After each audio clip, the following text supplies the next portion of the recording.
Hello, everybody, and welcome to another episode of the Footnotes Podcast. I am so glad you're here. Thank you, as always, for joining us. Today, we are continuing a conversation that we had in worship yesterday.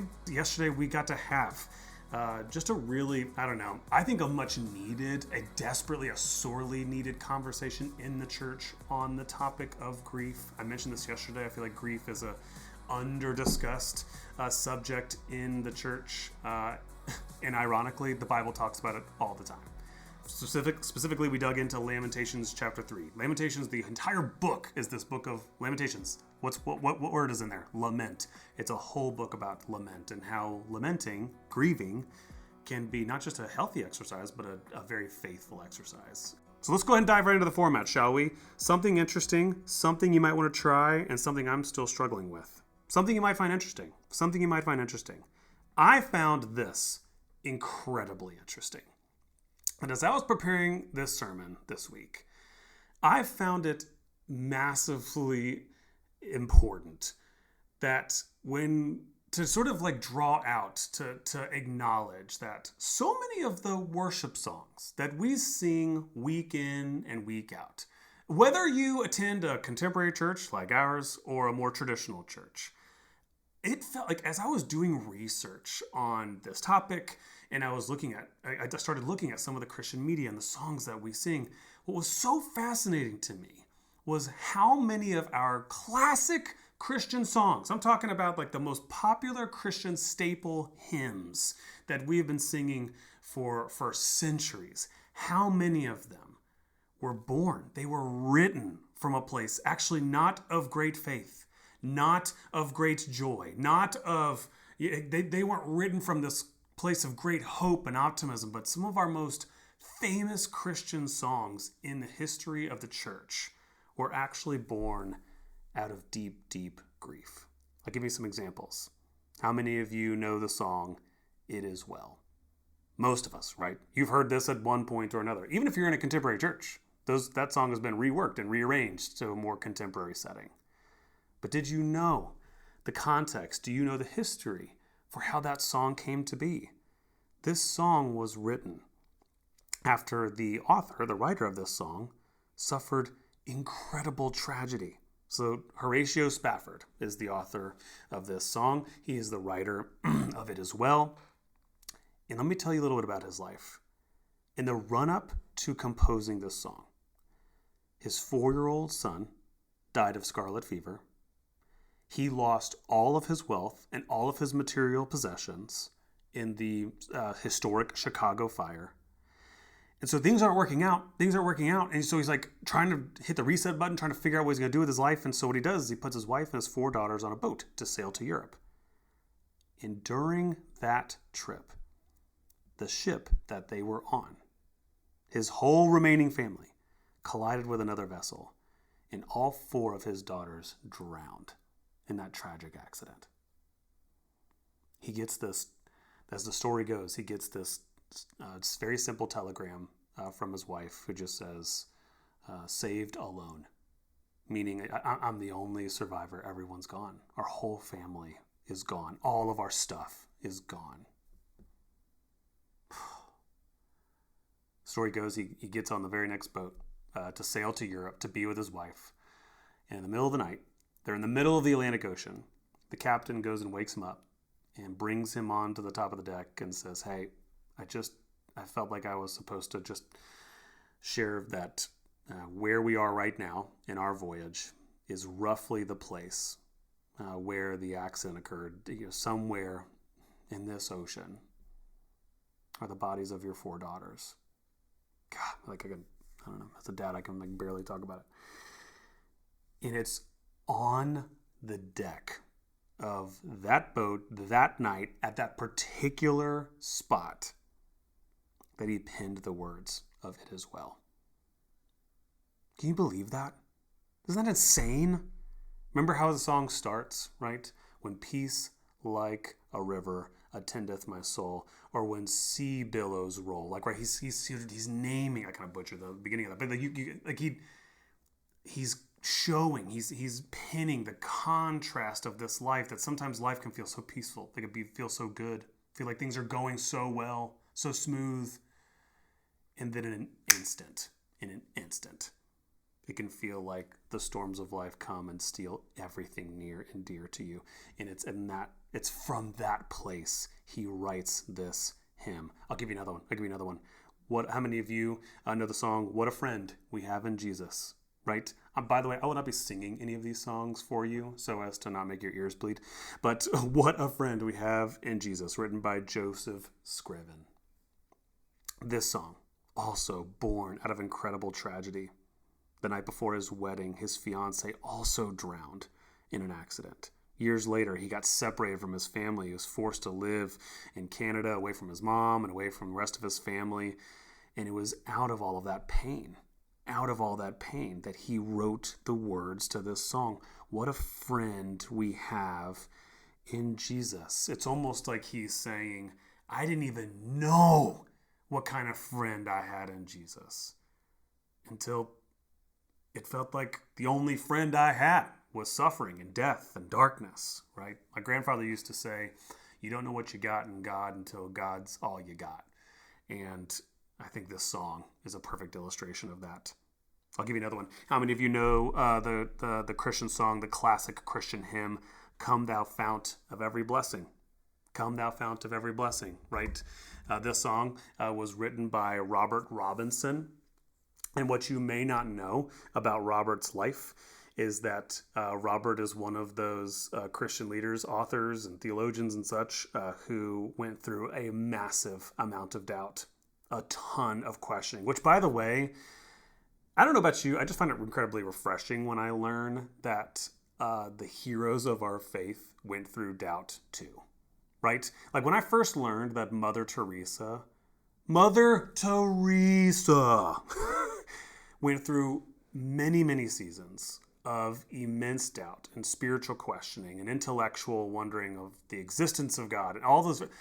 If Mother Teresa, if Robert Robinson can go through those seasons, dang, then that's, I don't know, in a way that's comforting to me. Anyway, so he wrote the words of Come Thou Fount of Every Blessing, and he wrote them precisely from his experiences with doubt. Think about that particular line, right? Prone to wander, Lord, I feel it. Prone to leave the God I love. So helpful. I don't know. I find it so interesting that these classic songs were written from these places of death and darkness and loss. I'll give you one more. Great is thy faithfulness. How many of you know this song? Great is thy faithfulness. This song was written by Thomas Chisholm, who actually was a Methodist minister. As a fellow Methodist minister myself, shout out, hey-oh. But this song is actually written, it was written inspired by our passage that we studied yesterday. If you recall, that's the way the passage ends in Lamentations chapter 3 and verses 23 and 24. What does he say? Despite all of this, the author says, despite all of this loss, despite everything that's been taken from me, how much sorrow and how much sadness, I still believe that great is your faithfulness. You will be faithful again.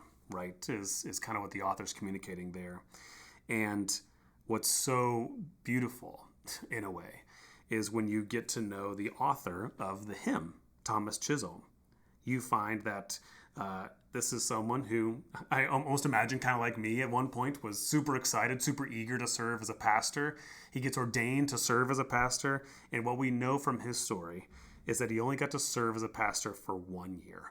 He only got to fulfill his calling. He only got to perform the vocation that he believed God designed him to do for a year before he had to resign due to poor health. And it was out of that entire experience. It was a couple years later, but out of that experience, he penned these words. Even though so much has been taken from me, even though so many things have not been faithful, they've not stood up, they've not held up, you, O God, you have been faithful. Great is your faithfulness. And so, I don't know, I personally found that really, really interesting, that so many of the songs that we sing, that's just 4, right? I'm sure there's tons of contemporary worship songs that were born out of tragedy and suffering. There's even more hymns that I didn't get a chance to talk about. But I don't know. I found it really, really fascinating that some of the songs that we sing Sunday in and Sunday out were written from the place of lowness, of darkness, of loss. I don't know about you, but those songs now just became so much more meaningful to me. So that's something you might find interesting. Let's keep to the format. Let's move to the second part, and let me give you some stuff you might want to try.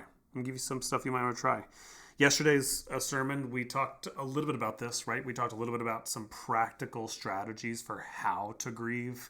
By the way, if you're listening to this and you're like, this whole conversation on grief is like alien to me. This is so foreign to me. You are not alone. In fact, a big reason why we wanted to make sure that this sermon showed up this summer as a part of this series is because we wanted to correct a mistake that I think a lot of churches have made for so long, which is just not talking about grief and not giving practical instructions, not going to Scripture, right? Scripture has so much. We walked through Lamentations, but like the Psalms, Job, like they give us some really practical tips on how to grieve. And so, by the way, I shared the example from Shrinking that, one way you might, one step, one exercise for grieving well is actually learning how to feel it, right? How to feel the emotions that we've been burying, we've been running from, we've been hiding, right? And so I want to give you some more. Yesterday we talked about the example from Shrinking where Harrison Ford's character, Paul, tells Jimmy to pick the saddest song you can find, like take 15 minutes and just listen to sad music. And that can be a medium, that can be a channel for releasing our sort of stymied and buried emotions. But I'm going to give you a couple more. These are some that I have tried. These are some practices and some exercises that I have engaged specifically when it came to that step 3 of like really trying to get in touch with what I'm actually feeling regarding the loss in my life. So one that I have done and one I might recommend for you is writing a letter. If you don't have any tips or places to start, consider writing a letter. Kyle, what kind of letter? Well, it obviously depends on what type of grief you are navigating right now. But let's say, for example, there is a relationship that you are grieving, right? There's a relationship, maybe it's a romantic relationship, maybe it's a relationship with a family member who was taken from you rather abruptly, and thus you weren't able to say goodbye. Maybe go back to the romantic one. Maybe there's a romantic relationship that a breakup or a divorce that occurred, and now that you've had some time to reflect, there's a lot of things, man, you'd love to say, but it wouldn't be appropriate to say them to that person now, right? It just wouldn't be appropriate to do so. Write a letter that you're never going to send. That's something you might want to try. Write a letter that you're never going to send. Write a letter so you can say the things that you were never able to say. You were able to acknowledge, maybe even take accountability for the things that you weren't able you were never afforded the luxury of doing so when you were actually together with that person. I think that exercise can be a holy one. I really do. I think God can be present in that activity.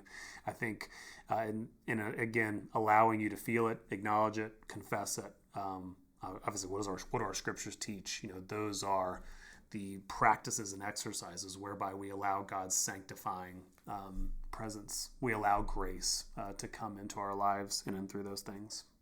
So you might want to try that. You might want to try visiting a place, visiting a particular location that deals with the particular thing that you have lost, right? We mentioned yesterday that sometimes just moving, right? Just moving can cause grief. Because what happens with moving? What do you lose, right? You lose familiarity. You lose a sense of home. You might lose friendships and relationships. You might lose comforts. You might lose access to your favorite restaurant or coffee shop or a place that just holds a ton of really, really important memories for you, really important moments in your life. I grew up in a military family. I moved every 4 years. And so I got to tell you, like sometimes I wanted to get the heck out of that town. There wasn't no grief. I was like, get me out of here. I don't want to live here no more. Other times though, I'm thinking about like in high school years, those moves were brutal. Those moves were brutal.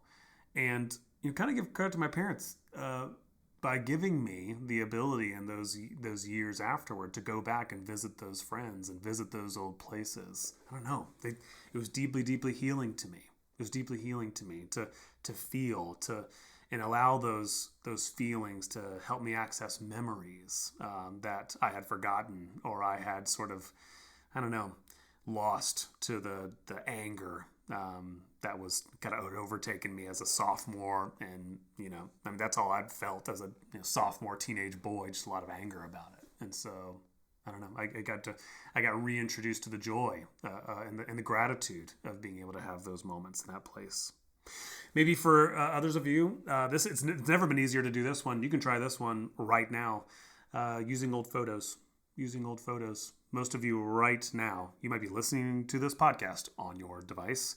And on that same exact device, we've got libraries and albums full of pictures of people that we love, places that we love, memories and experiences that we've had. And if you find yourself grieving, you find yourself like, I don't know, I'm just really struggling with that change, that big change that happened in my life last year or last month or what have you, and you need some sort of activity to help you access those emotions. Maybe you spend some time, preferably, you probably can't do this at work, probably can't do this in public, right? Turn into a big sobbing mess, but maybe the thing you so desperately need is an opportunity to do that. I'll tell you, I've actually been doing this because our kids are 9 and 11, and so we are about to have a middle schooler. Pray for us. We are about to have a middle schooler this fall. And I'll be honest with you. As excited as I am for my child who's entering into middle school, as excited and as fun as it is to kind of move into this new stage, this new season of life, you parents out there, you know that every time your kid leaves a stage, they leave the newborn stage or the toddler phase. Sometimes it's like, oh, thank God. But in time, you realize that you're also losing something, right? As my child is moving into middle school, I'm realizing that I'm losing, I don't know. Remember the movie Inside Out? Like when the character, I can't remember her name, but that's about the age that my child is going into middle school. And so sometimes some of the silly jokes that I used to tell or the playful, childlike sort of stuff I used to do with my kid. I don't know, she's not into that anymore. And so sometimes I need to feel that, man. I got to grieve that. This is a good thing. My child is growing up, right? But it's also, it's a change. And as we talked about yesterday, whenever something changes, there's always loss. And wherever there's loss, we got to grieve it. We got to feel it, right? And so, and like maybe one last one. I did this actually this past fall. Create a ritual to help you remember, to help you savor the person you have lost, the thing that you have lost, the memory that is becoming, I don't know, this is one of the hardest parts of grief is our human memories. The longer time goes on, the more the memories fade, right? And so create rituals to keep them alive, right? To keep them strong. I lost my grandmother this past fall, and my grandmother will go down as one of the most important people in my life, one of the most important people in my story. She is responsible for the faith that I have today. She was always a safe place for me, a place where I could really work through my stuff and talk to. She was always such a great listening ear. And this is silly, right? This is silly, but that's the point of the exercise. These rituals need to be completely specifically for you, something that you and that other person, or you in that particular season of life you used to do, something that you find valuable and important. One of the things that me and my grandmother used to do every single time I would come out to visit every single summer is we would go to Food Lion and she would always get me chocolate milk, which maybe explains my obsession with this beverage still to this day. However, I just for whatever reason, she probably took me to several fast food restaurants. She probably took me to all these different places. We did all these different things. For whatever reason, going to Food Lion and getting chocolate milk instantly sends me back and reminds me of the incredible gift I had in my grandmother. And so when she passed away, just, you know, on a Tuesday, after I dropped the kids off at school, I just stopped by Food Lion, grabbed a chocolate milk, and I don't know, it felt holy. It felt like a sacrament. Now, Bishop, if you're listening to this, I know that that's not the same as communion, get off my back. But I'm just saying, dude, like, I don't know. Some of these rituals can be deeply, deeply healing. And so, I don't know. Just try things. I hope what that just sort of starter list was for you is just like it gives you permission to try different things, to make space for grief, to make space to, like we talked about yesterday, undergo the process of grief. There's some things you might want to try. Okay, and we're going to wrap up. Let's wrap up. We'll wrap up where we always do, which is just a space to be honest, a space to honestly struggle and wrestle with the particular parts of this conversation that I do not have figured out. And by the way, when it comes to grief, there is far more I don't have figured out than I do have figured out. And so I'll just preface this by saying that. But one thing, and I'll give you an example of that. My struggles with grief largely come from the fact that there's so many different types of grief, right? So we talked about this a little bit yesterday, but you may not even know this yourself. Did you know that there is non-death grief, right? Non-death loss. This is just, we were kind of just talking about some examples of this, right? Like my child moving to a new stage of her life brings about a good grief, but a grief nonetheless, that I'm grieving that I don't get to live in that season of my kid being a young child anymore, right? But there's non-loss, there's non-death loss, non-death grief. There's something called disenfranchised grief. This is grief that you're going through that society doesn't necessarily accept. Society doesn't really make space for. Maybe you lost a pet and you feel weird about sharing that it's really affecting you. You lost a dog recently, you lost a cat recently, who got you through some really lonely seasons of your life. And when they died, you felt weird. Like, oh, it just feels like there's a stigma around it. I can't really talk about it with other people because, it's not as bad, quote unquote, as that person's loss over there. Disenfranchised grief. There's something called cumulative grief. This is when just grief compounds on itself, right? And then it comes out in the most sort of like unexplained manner. I'll never forget this, that when Robin Williams died, and this has happened to me with a couple of celebrities, when I go through seasons of unresolved grief or I ungrieved losses, what happens? They stack up. And then what happens? Your body keeps score, your mind and your heart keep score of all the things that you've lost along the way. And then this seemingly random loss occurs and all of it just comes pouring out. That's what cumulative grief is. When Robin Williams died, I remember I just took it so hard. And I was like, I didn't know the guy. Like, I wasn't friends with Robin Williams. I was raised on a lot of his movies. I love Robin Williams' humor. But why am I having such a strong reaction to this? It's because it became really cumulative. There's anticipatory grief. That's a different type of grief. Some of you are going through this right now. If you have aging loved ones, particularly if you're navigating how to love and support a family member who's going through dementia. So you hear that anticipatory. I'm anticipating a loss. The loss hasn't occurred yet, but I know it's coming.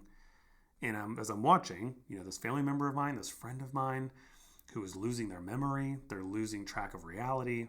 I'm pre-grieving what I know is coming. Okay, so a place where I'm struggling is just like, holy cow! This is a topic, a conversation that I still feel very, very green on. But I'm going to give you one more. I'm going to give you one more particular type of grief that I'm really struggling with as of late. Did you know, in addition to all those other types of grief I was just talking about, there's another type of grief called non-finite grief. Non-finite grief. Now, what is this? Non-finite grief is when you grieve a life you thought you were going to live. Does that make sense what I'm saying? Non-finite grief is you imagined your life, your future, was going to look one way. And it is very obvious that it is not going to go that direction. That's what non-finite grief is. And why I've been struggling with this recently is because if you and I are still getting to know one another, I was not raised in the church. I was off and on again. But when I really came to faith, I really started taking my faith seriously, I was raised in a Southern Baptist church. And there are so many things about my Southern Baptist upbringing that I am very grateful for. I fell in love with Jesus in those churches. I developed a rich appreciation for Scripture in those places. There was so much good. And also, as time went on, there were a lot of things that I couldn't reconcile with. If you're listening to this kind of like in real time, I'm recording this on June. I'm recording this in like mid-June. If you are keeping track of the news, Southern Baptist actually were in the news recently because they just passed an amendment at their big convention, their annual convention every year. They just passed an amendment where they are doubling down in prohibiting women from assuming the role of pastor in a church. Now, we can go all day talking about the particular parts of Southern Baptist theology and polity that I don't get down with. This is not a podcast for that. But it was a reminder of why I left, or why I got, in many ways, kicked out of that particular spiritual family, that tribe, that tradition. And I think what I'm struggling with, this has been true like the last couple of years, what I'm struggling with is the non-finite grief that accompanies the loss that I endured by getting kicked out of that denomination, in essence. When I first came to faith, and especially when I first came to understand that God was calling me to become a pastor, I did what so many of us do, right? My imagination ran wild. It created all these stories, all these timelines. It created this picture of what my future was going to look like, that I was always going to do ministry alongside these people, these friends, these colleagues, these mentors, these pastors that raised me in the faith.